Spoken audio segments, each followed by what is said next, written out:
그 사람들이 다들 여기 들었어요. No, not yet. No, I'm not. I'm not interested. I could try.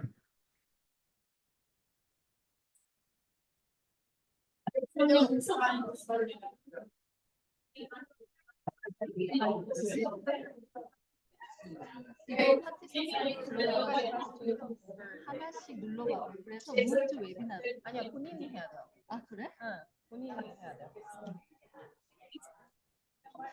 그리고 yeah.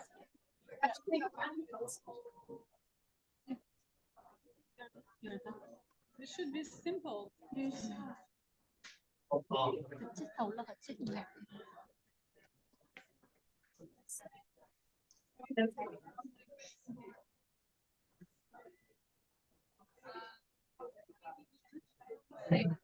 한 사람만 해야 돼. Sujin, do I start? 지금 스피커 백스테이지 Yes, yes, Apili, you can start. Please start.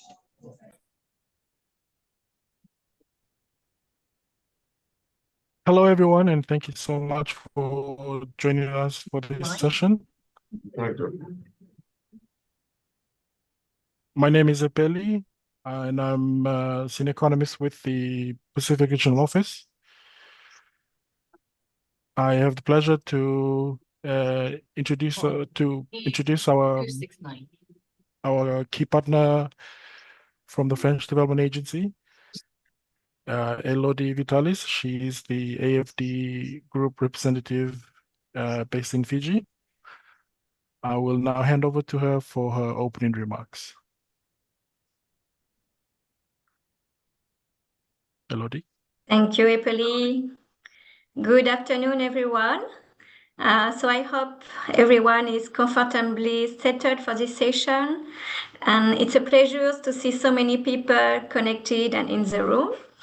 And this is my great pleasure to welcome you all for this session organized by GGGI, focusing on the program Greening the Pacific Financial Systems, GPFS. So as Epeli said, I am the AFD French Development Agency representative in Fiji, and the AFD group is in charge to fund and implement France's official development assistance through loans, grants, and technical expertise. In the Pacific, our activities focus on biodiversity and climate change. And I would like to warmly thank our implementation partner, GGGI, for the invitation today. So as we gather here today, we are reminded of the pressing challenges that our world faces, from the financial crisis of 2008, the climate change, the current geopolitical uncertainties, and the ongoing impact on the pandemic. And these events have underscored the central role that the financial systems play in building resilience and shaping the developmental trajectories of nations. And the recent crises have shown us that when vulnerabilities hinder the proper functioning of financial activities, the consequences can be devastating. Conversely, when financial systems are mobilized effectively to support the SDGs, they can drive significant progress and transformation. The central banks and the development banks, particularly, are crucial in mobilizing the resources necessary to finance SDGs and implement the Paris Agreement. To highlight the scale of the challenge, developing countries require approximately $1.7 trillion annually to implement their climate action plans. And the local financial systems must be reoriented toward climate-friendly investments to meet these needs. However, financial institutions themselves require more resources and support to integrate climate challenges into their frameworks. They must learn to better assess the risk that environmental challenges pose to asset value and their overall stability. And as the former governor of the Bank of England, Mr. Mark Carney noted in 2015, we face tragedy of the horizons. On the one side, financially and policy decisions are often made with a short to medium-term focus, while the impact of climate change unfolds over a long term. So with this image, we can see that when the iceberg is ahead, it may be already be too late to steer the ship in another direction.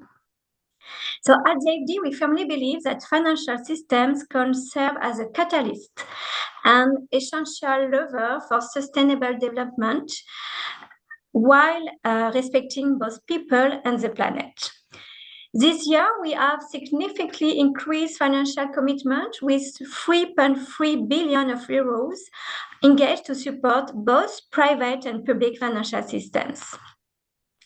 Our approach at AFD focuses on three complementary objectives: facilitate access to a diverse and suitable financial offering, strengthen the architecture on financial systems to ensure stability, and more important and linked to this program, support the local financial institutions, such as public development banks and central banks, in integrating climate consideration into their practices. And the goal is not only to encourage the financial actor to finance more climate mitigation and adaptation projects, but also to ensure they develop action plans, tools, and undergo internal transformation, so that climate becomes a key variable in their decision-making process. So this involves better assessment of climate-related risks, physical and transitional, evolving their offering, changing their posture, internal culture at all levels, and raising awareness of climate change issue. In the Pacific, understanding and responding to the risks of climate change is critical, ever more than elsewhere, given the specificities of the financial system architecture and the frequency and impact of natural disasters. This leads to the co-construction and collective implementation of tailor-made solutions that take into account local needs and challenges. And they are numerous. It can be the size of the market, the limited financial absorption capacity of the actors, limited access to international funding, the vulnerability of economies and sovereign debt to climate change. Through the GPFS program and in collaboration with DGGI, AFD has approved a strategic 5-year support initiative aimed at strengthening the capacities of central bank and public development bank across the Pacific Island. Our goal is to enhance coordination and to build the financial system's capacity for sustainable finance, improve resilience against climate impact, and initiate regional integration. This is a 6 million euros grant, and it will be implemented by DGGI, targeting 6 central banks in the region and the different members of Association of Development Financing Institutions in the Pacific, ADFIP. So I will now hand over to our expert and beneficiaries who can better present this project and its impact that I can. Thank you very much for your attention. Thank you so much, Elodie, and thank you for those opening remarks. I will now hand over to Mohinesh Prasad, who is the head of the Green Finance Center based in Port Moresby in Papua New Guinea. Mohinesh.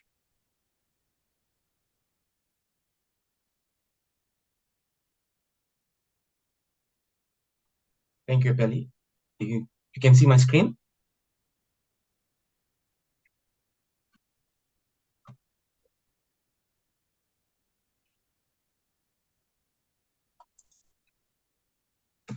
Hello, everyone. It's a pleasure to be part of Global Green Growth Week 2024, and I'm truly honored to kick off the first technical session of the week.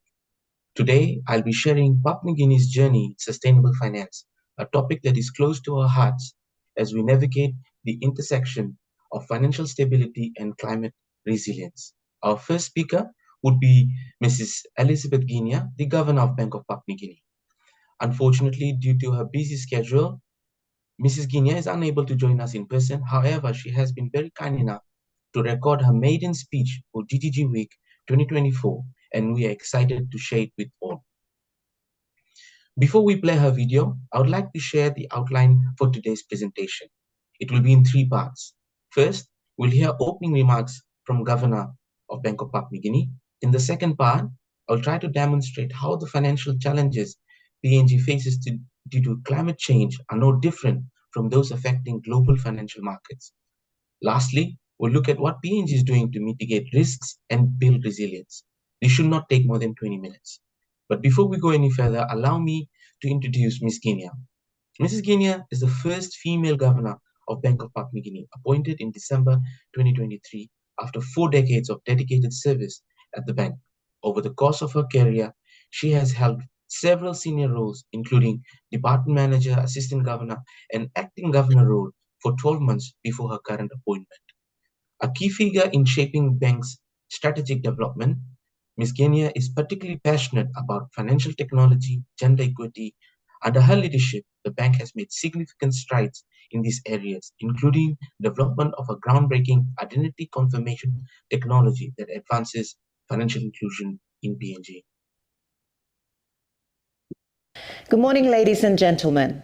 To the Global Green Growth Institute, the hosts of Global Green Growth Week 2024, my sincere thanks on behalf of the Bank of Papua New Guinea for inviting me to speak at this flagship event. We greatly value the opportunity to build strong networks for sharing knowledge and information on all aspects of green finance.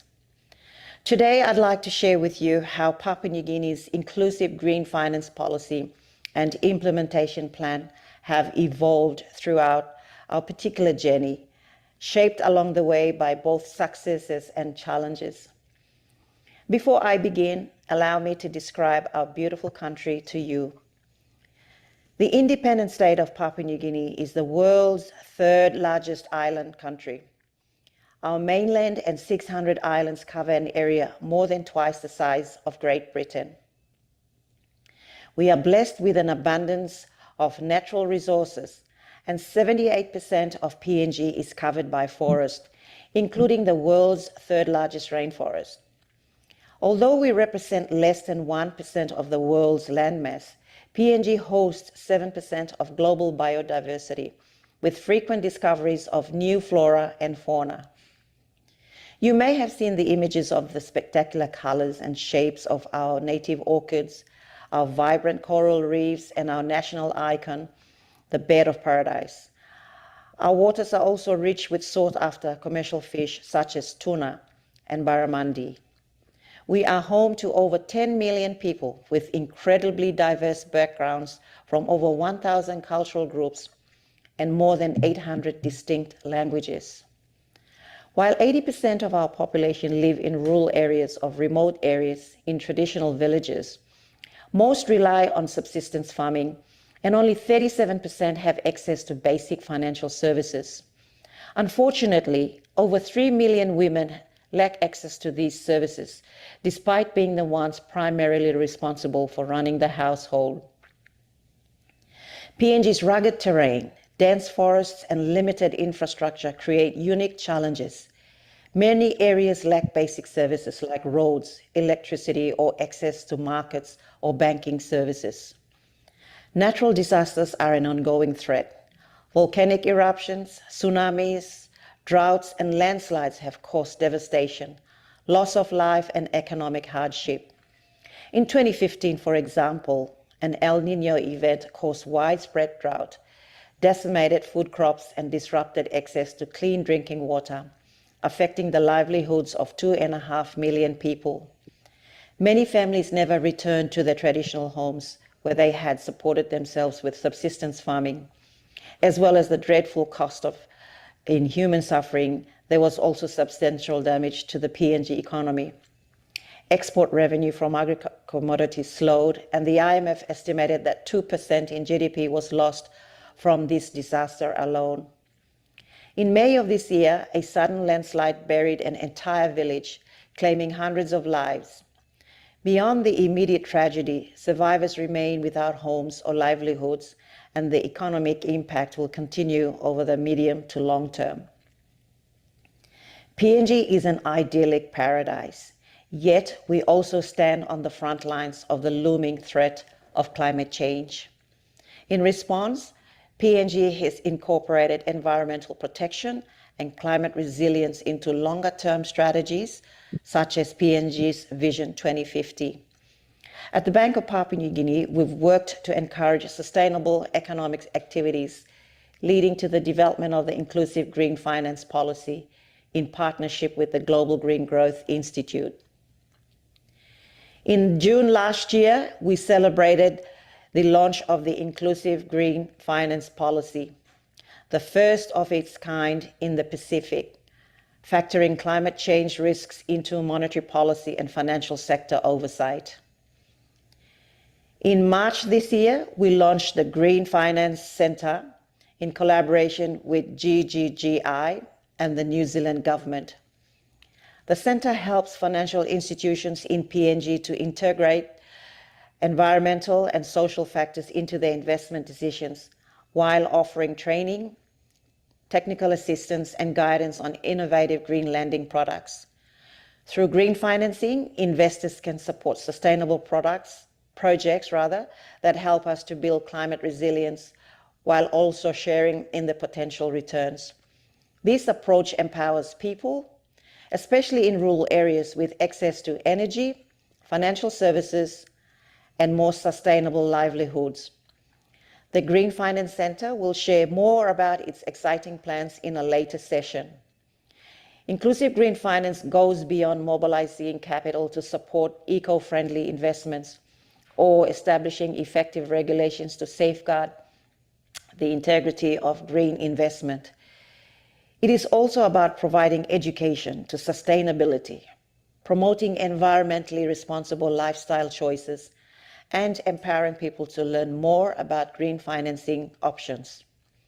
I would like to conclude this morning with an example of how inclusive green finance initiatives are driving positive changes that promote sustainable economic activity.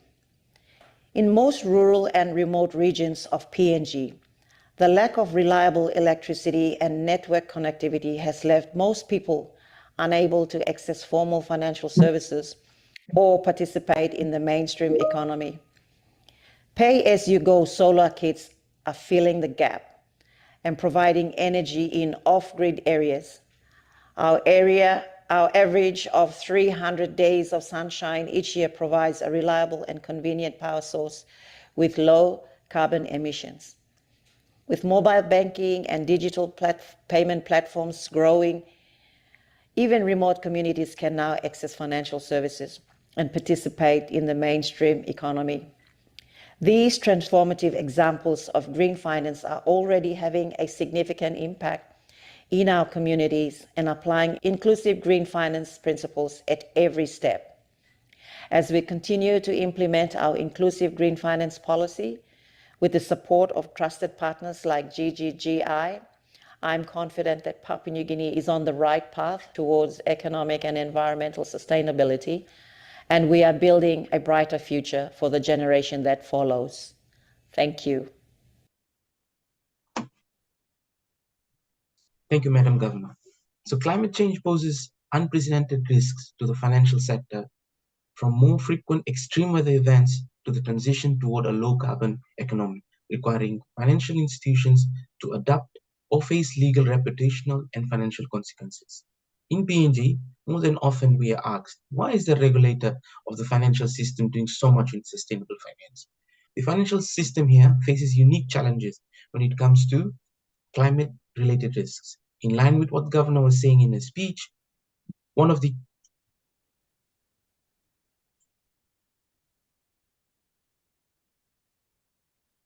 key issues is how we manage these risks. Traditional risk management frameworks aren't always suited to deal with the long-term, unpredictable nature of climate change. These risks often unfold over decades, and the impacts can be non-linear, making them difficult to anticipate using standard models. Another major challenge is around disclosure and transparency. there's an increasing pressure both from investors and regulatory bodies for clearer and more comprehensive reporting on climate-related risks. Stakeholders, including development partners, expect greater transparency to better assess the financial sector's exposure to these risks and the opportunities tied to the green investments. Lastly, market stability is a growing concern.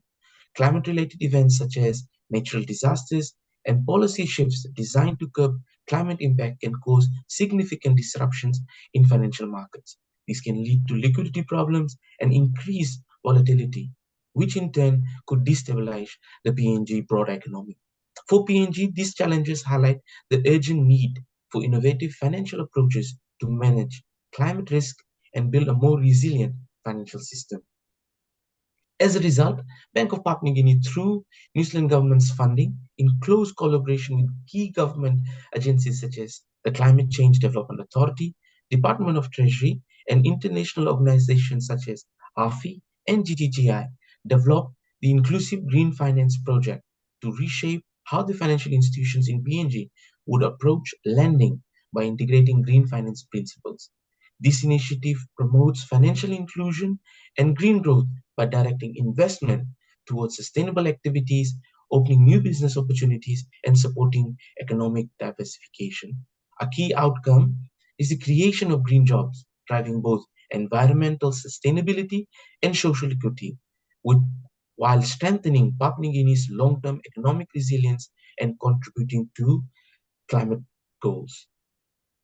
I'd like to take a moment to share a snapshot of the journey we've been on with the project. This project began in 2021, funded by the New Zealand government in collaboration with Centre for Excellence in Financial Inclusion, commonly known as CEFI in PNG, with GGGI as the delivery partner. Our progress has been steady but significant. In June 2023, the Honorable Prime Minister of Papua New Guinea officially launched the policy.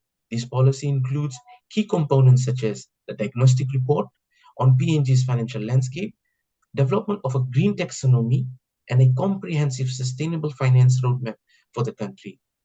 Although our operation started in December 2023, by March of this year, we were able to officially launch the Green Finance Center in the presence of senior government officials and executives from key development partners. Also, as part of New Zealand government support, we have signed MOUs with 4 financial institutions, including 2 leading commercial banks and 2 prominent microfinance banks. Among these FIs, we would cover approximately 80% of assets market share in PNG. These partnerships allow us to pilot the policy by developing green and sustainable loans that are fully aligned with the green taxonomy.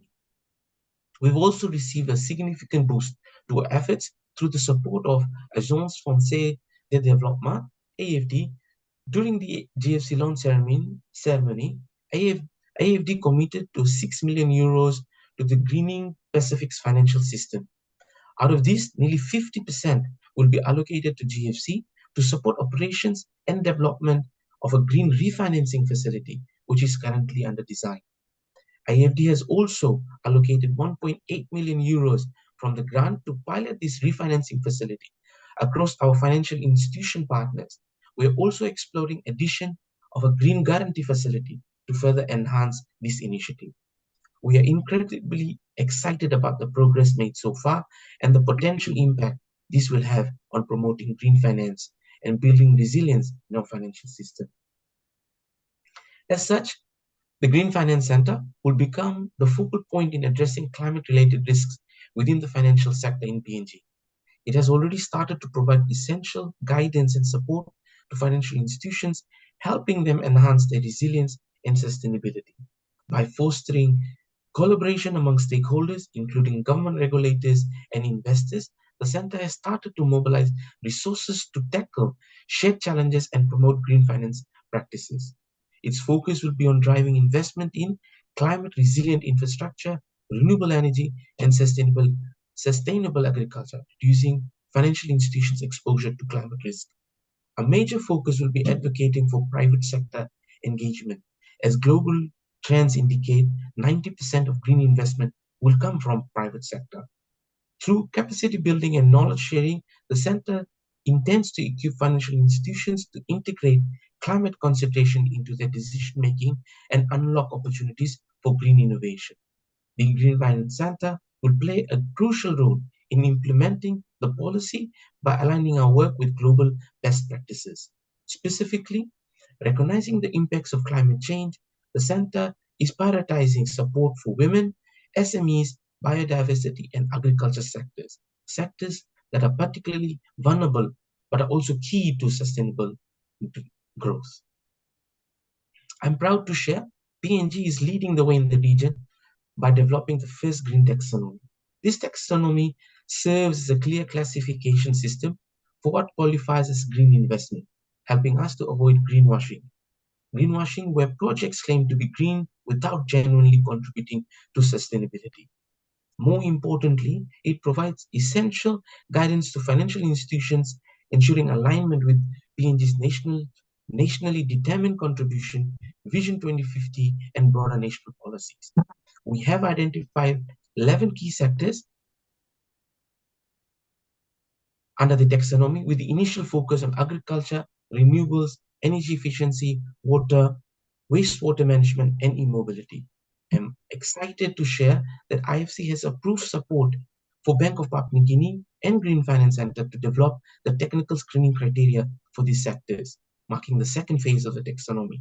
Additionally, IFC and World Bank are combining together to help us develop a green bond framework. Thanks to having a green taxonomy, it will assist us to align green investment and projects in PNG.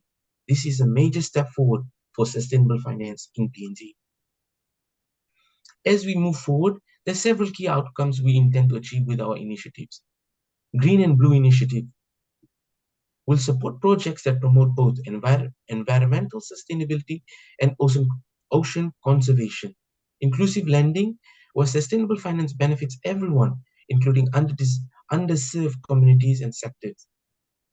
Importantly, private sector involvement, recognizing that 90% of green investment will come from private sector.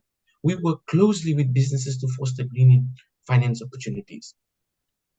Good practice sharing. By leveraging global donor and investment partners, we can learn from best practices around the world and bring those insights to the Pacific and PNG. Lastly, reporting and compliance. We're progressing towards creating a reporting framework for financial institutions to track their green activities. Bank of Papua New Guinea also has an aspiration for financial institutions to report on their green lending portfolios, aligning us with global standards. Together, these outcomes will position us as a leader in the Pacific region in sustainable finance and sustainable growth. 문제 없지? I would like to wrap up my presentation with a short video 아니면 2시 거? 2시 거 이야기하는 거죠? on feedback from key 아까 저기 stakeholders. 우즈벡에서 2명 왔거든?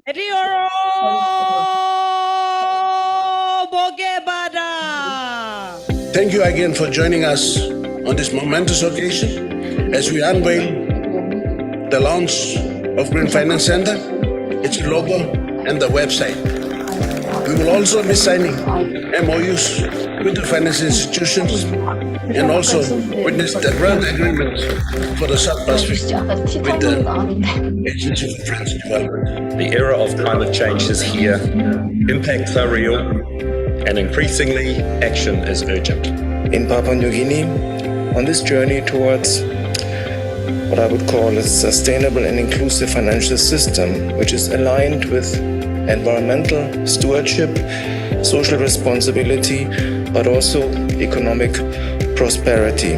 The significance of the Green Finance Center milestone is in its role, its structure, and its partnering relationship. I see the role of the GFC as a specialized hub, providing the ways and means for PNG to achieve sustainability.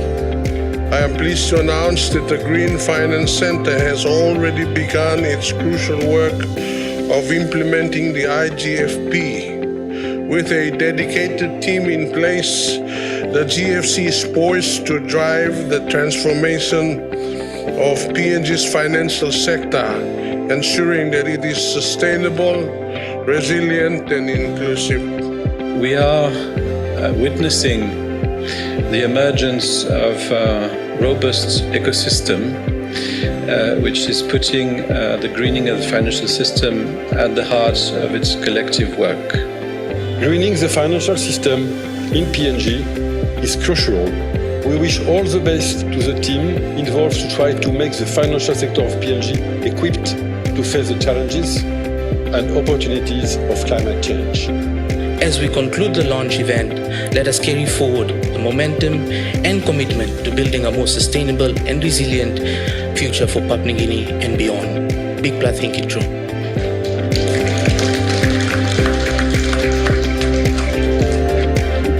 We welcome you all with our warm traditional dance to make you feel welcome to enjoy today's event. May God bless all and enjoy.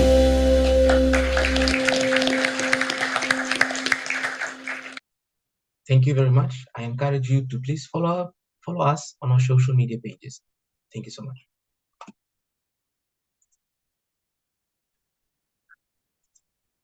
Thank you so much, Moinesh, and what a really insightful presentation on the good work that's happening in PNG with the Bank of Papua New Guinea and under the GFC.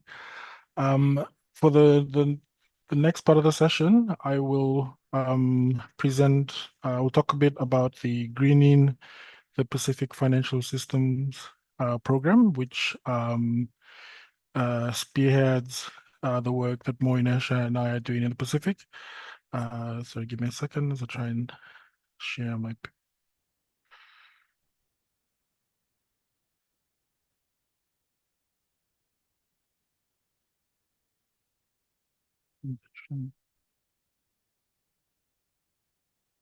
Is it showing properly? Can I? Good, thank you. So yes, I'll present a bit about the Greening the Financial Systems program. Elodie had in her opening remarks mentioned the support that we're receiving from AFD and the work that we're trying to do in the Pacific. I will give a bit of introduction on that and particularly speak on the work that we're doing to support ADFIP, which is the Association for Development Financing Institutions in the Pacific. Sorry,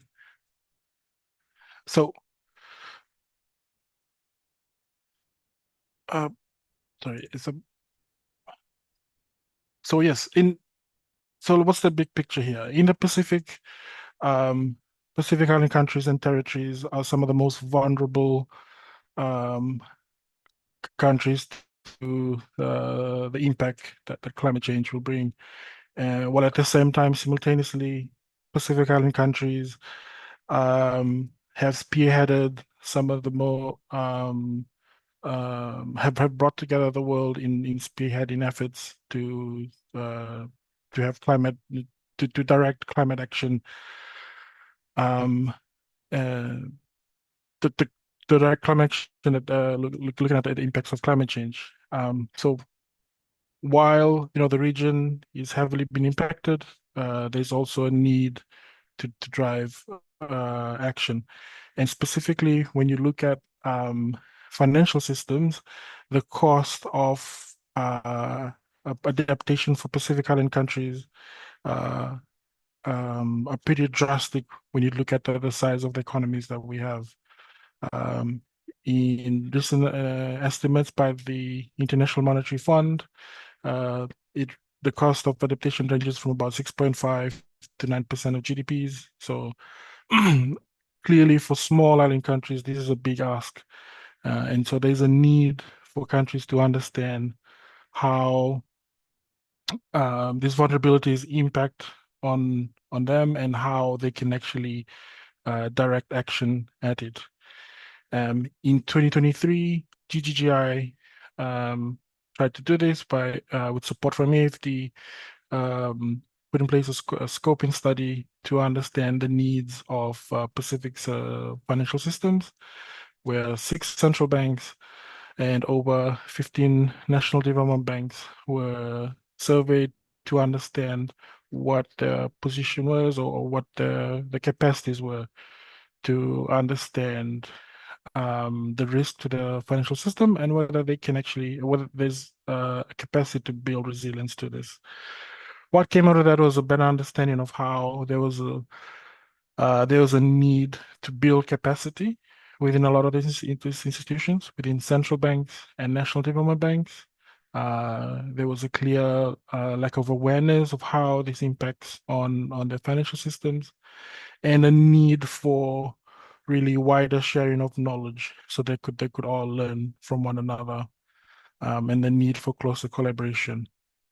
Out of that understanding of these challenges, GGGI put together this program called Greening the Pacific Financial Systems Program, where the program was signed earlier this year in PNG. And really what it has put together is a package of work where we work closely with Pacific central banks and national development banks. So really the way the components look like is in component 1, we are working closely with Pacific central banks to help develop inclusive green finance roadmaps. We have knowledge sharing initiatives that we'd like to roll out where central banks get to understand what works in one central bank or where initiatives have been tried out. So a good example of what's happening in PNG. But we also have a dedicated component on the work that Moinesh has described around the Green Finance Center. There's a component dedicated to national development banks, and in this talk I will really focus more on that and how we are trying to help national development banks build their resilience. So really that area of work looks at three really a three-prong approach to how we are helping them. So one is looking at knowledge sharing. There's the relaunch of EdFIP, which I'll talk about more soon, and sustainability that's built around EdFIP. So what is EdFIP? Well, EdFIP is the Association of Development Financing Institutions in the Pacific. It was founded in 2008, and its members are predominantly the Pacific public development banks. So it brings together like-minded development banks whose mandate is to help with the growth and development questions that the countries the specific countries have. Now, the EdFIP has been around for a while, but since COVID, unfortunately, it has sort of not been in touch as it used to be, and institutions have stopped talking to each other. So the request was for GGGI to help EdFIP revitalize its membership and revitalize the conversations that its members once had. So I will talk about some of the work that we're GGGI through the GPFS program we are earmarked to do. So around knowledge sharing, GPFS will work with helping national development banks learn from each other through the experiences that each bank have had with green finance in the region. We'll support in-person workshops and conferences to really drive that engagement. And I think most important, what GGGI will try to do or will do is to help bring about the secretariat that could really host some of this knowledge sharing work that EdFIP members would need. And when I say knowledge sharing work, this is particularly around things such as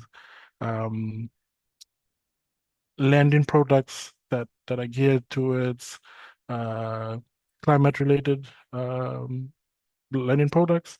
So we have bigger banks in the Pacific who've tried this out and they know it works, and smaller development banks who would like to learn about how they can do the same. And so members are more than willing to do this, but they just need the platform that they could do this. So through EdFIP, and to the support that GGI is giving, we'd like to do this for them.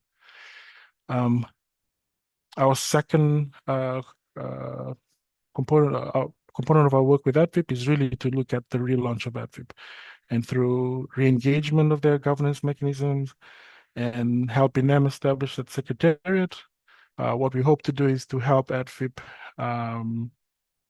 be revitalized again and be more to participate more in some of the regional and even global forums where ADFIP really can show value for its members, but also really help drive a lot of the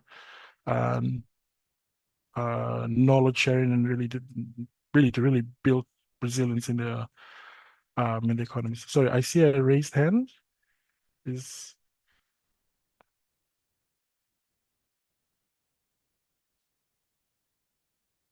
No? Okay. I'll go into the last bit of support that we're doing with ADFIP, and that's looking at really building the sustainability of ADFIP. So ADFIP has been around for a while. It clearly has value for its members, and it's been a great vehicle for national development banks to build their capacities. But what's happened in the past is an issue of sustainability. So what we'll also help them to do is undertake a business planning process with them, where we'd look at how membership would be reviewed, how an income stream can be generated for ADFIP, and really try and craft a brand for ADFIP. And so there's a lot that ADFIP can do really for its members. In the Pacific, development banks are really small, but coming together, it offers this chance for them to have a much stronger voice, and to really give to really talk more about what this voice could look like. We also have Jennifer Hendry, who is the Chief Executive Officer of the Bank of Cook Islands, but is also the chair of ADFIP. I will hand over here to Jennifer, and she will speak more on how ADFIP is that vehicle for Pacific development banks in building their resilience. Jennifer, you want to come on now?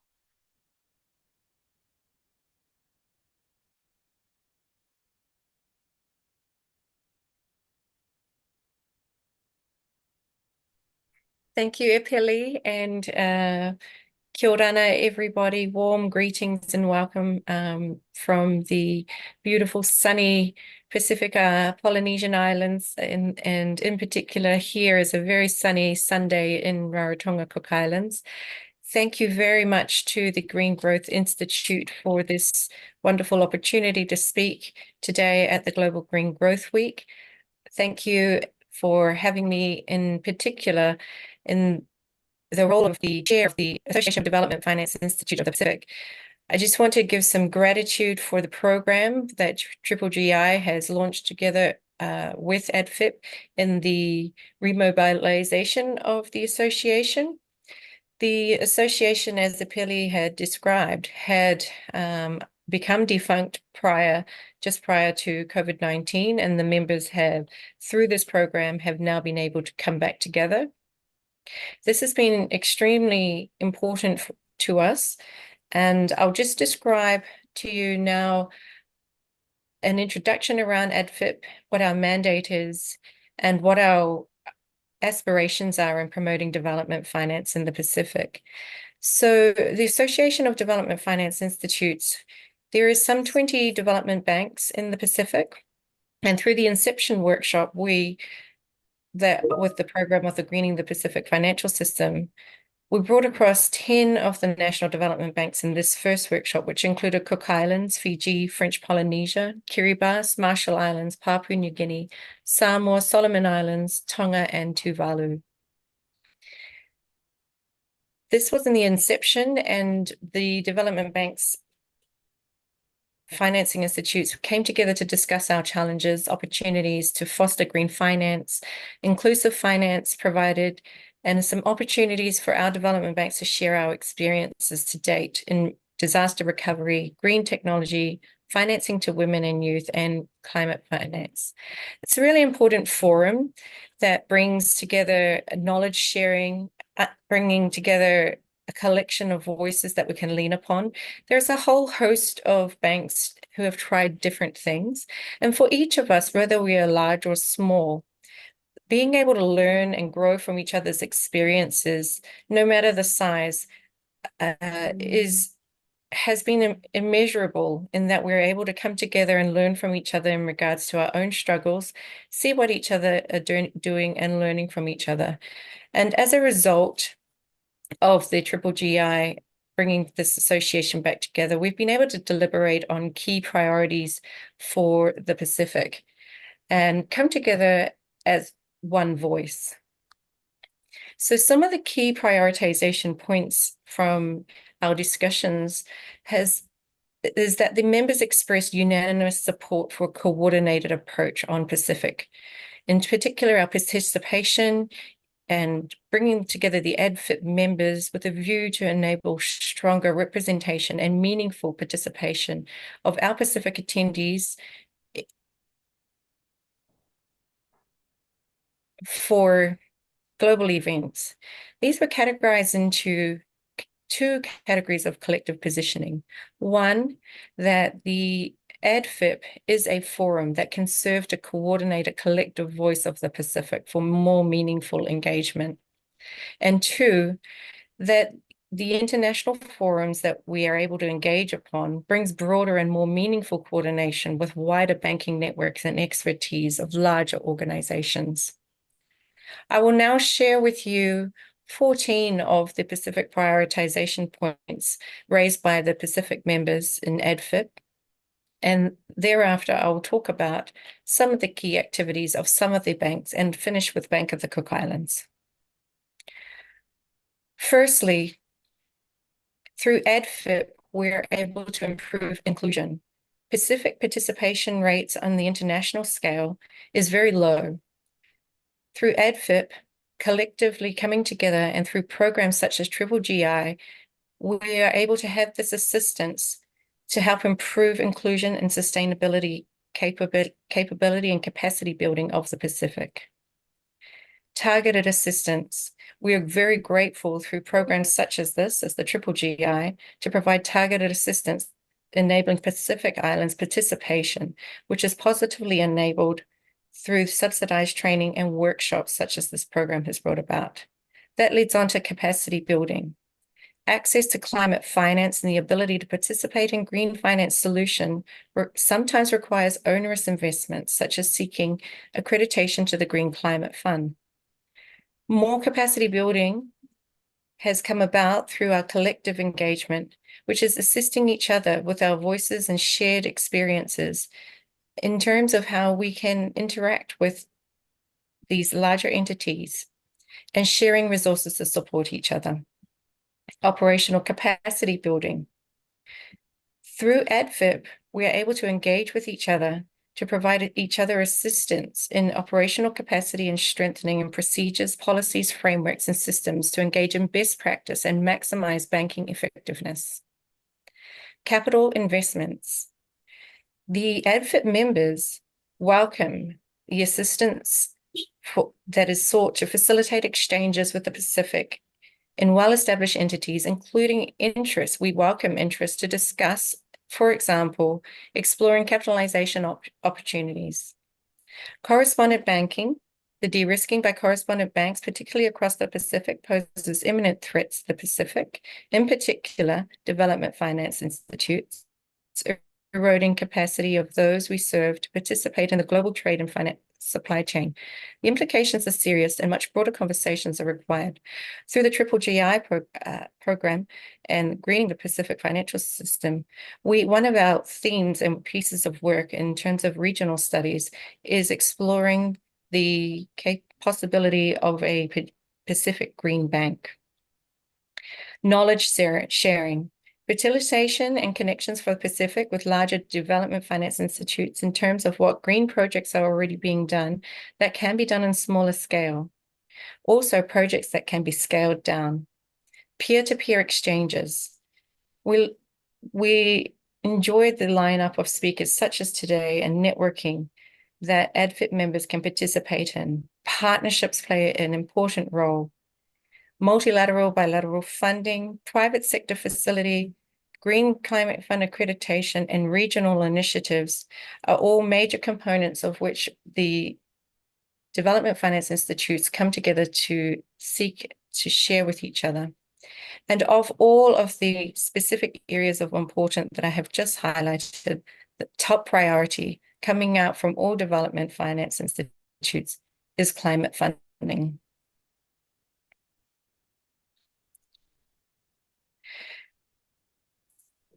When we get together through ADFIP, and what we seek to achieve further is the reestablishment of the Secretariat. So with that, without further ado, we've been grateful to Triple GI in regards to bringing about the ADFIP program. We have a number of examples shared with each other, and I'll just share with you Bank of the Cook Islands' current experience in green financing. Bank of the Cook Islands, we're very delighted to say that right at this very moment, we have been recommended for accreditation to the Green Climate Fund. And at this juncture and this week of Global Green Growth Week, I'm just grateful for this opportunity to share that in those experiences leading up to this now recommendation for accreditation at B40, we could not have got here had it not been for the immense partnerships and knowledge sharing with others. We were in our journey able to share with others like the likes of Fiji Development Bank, who are already accredited, and work with the likes of Triple GI, AFT, SPC, SPREP, and our National Designated Authority. In this juncture, I hope you don't mind that I share a small video of Bank of the Cook Islands, and that's taking our story, how we interacted with our private sector on our journey in seeking accreditation to the Green Climate Fund. We are grateful to know we are now being presented.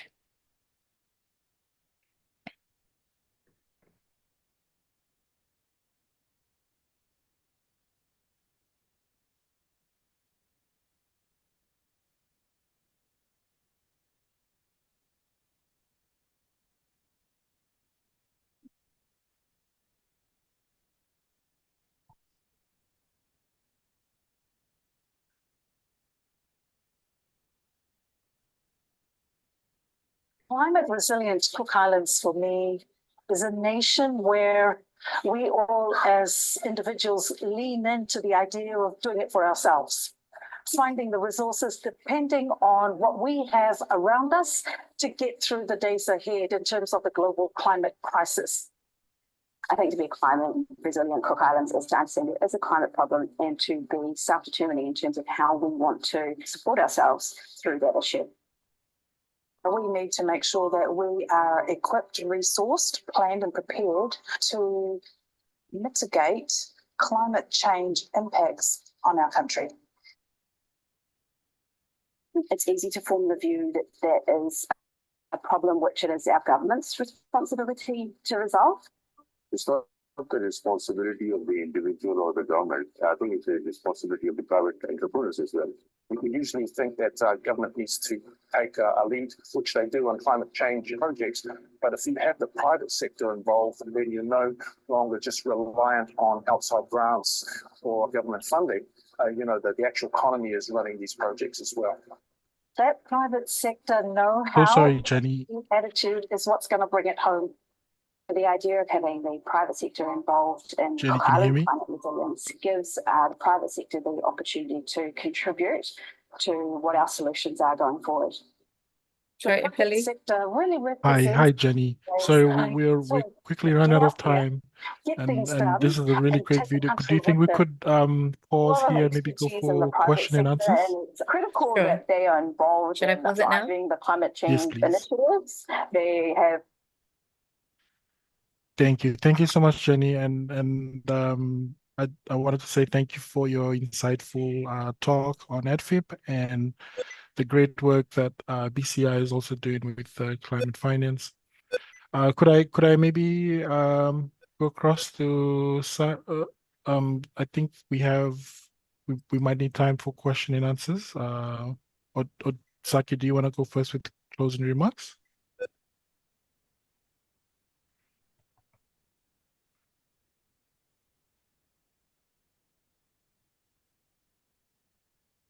Hello.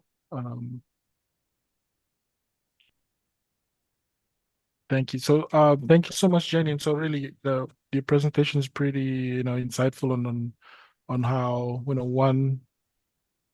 one bank, development bank in the region is the good work it's doing and how others could easily learn from that. And really we cut short with time. I understand Saki. I understand Saki. Saki, you're there in HQ for to take us through closing remarks, or do we have time for questions? Yeah, we only have 2 minutes left, so probably that just leaves me 2 minutes to do the wrap up. So probably we'll do that, but the chat is still open, so people can put their questions there, and we can go back to them with answers. This being the first session, it's best that we keep within the time and set the example. So if you don't mind, Apelli, thank you very much. I'll just wrap up. Yes, I would like to first of all just thank everyone who's listening in to this first session. It's about greening financial system and inclusive green finance policy in PNG. From the Pacific, from PNG, we're very proud to be part of this first session. I would like to first of all thank these team speakers for their wonderful presentations and contributions. Ms. Elodie Vitalis from AFD, thank you very much for making yourself available to start us off. And we acknowledge the wonderful support that we're getting from AFD, which has contributed 6 million euros to support the Pacific greening financial system, plus the work that we're doing in Papua New Guinea. We'd like to also acknowledge the contribution by Ms. Elizabeth Guinea, the Governor of the Central Papua New Guinea, of course, Ms. Jennifer Henry, who's also the CEO of the Bank of Cook Islands and also the chair of ADFRP. Just to wrap up, I do not want to repeat what each of the speakers have said, but I think the key lesson here is that in terms of climate finance, it's a very, very important component of accelerating climate action in the Pacific Islands and in all the countries that we are working in around the world.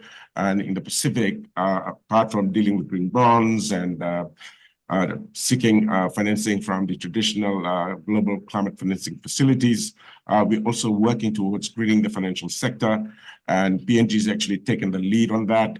And it's working out very well. And I would like to mention that it's the success is about partnership. It's about the leadership from the central bank and the support of the government of Papua New Guinea, the collaboration with all the banks and the financial institutions. And then we have the Climate Change Development Authority that's backing that up. So, and then because of the wonderful things that's been achieved, it's all about de-risking the financial sector and also greening the financial sector, so that not only that money becomes available, but it's also accessible to those that really need it, so that we can have promote more social inclusion in the interventions that we are doing in Papua New Guinea. This is an example of a project that's achieving great success in Papua New Guinea. It's now been scaled up right across the Pacific. So we also would like to acknowledge the support of the New Zealand government. They started this off with GGGI. They provided all the initial funding, and we're very grateful to them as well. Then AFD has come on board, and now we're scaling it across the Pacific. We're supporting, I think, 6 central banks, and we're also supporting the development banks. And we have the involvement of organizations like ADFRP. And there's a lot of lessons to be shared here. There's a lot of knowledge sharing as well. And it's progressing very well. And GGI is playing a very important role in driving this whole program. We are very happy to share it with other countries if you're interested in what we're doing in the Pacific. And I would just like to finish off by again thanking everyone for listening. I think we're finishing right on time. And that's the way we do things in the Pacific. And bye-bye, everyone. Thank you.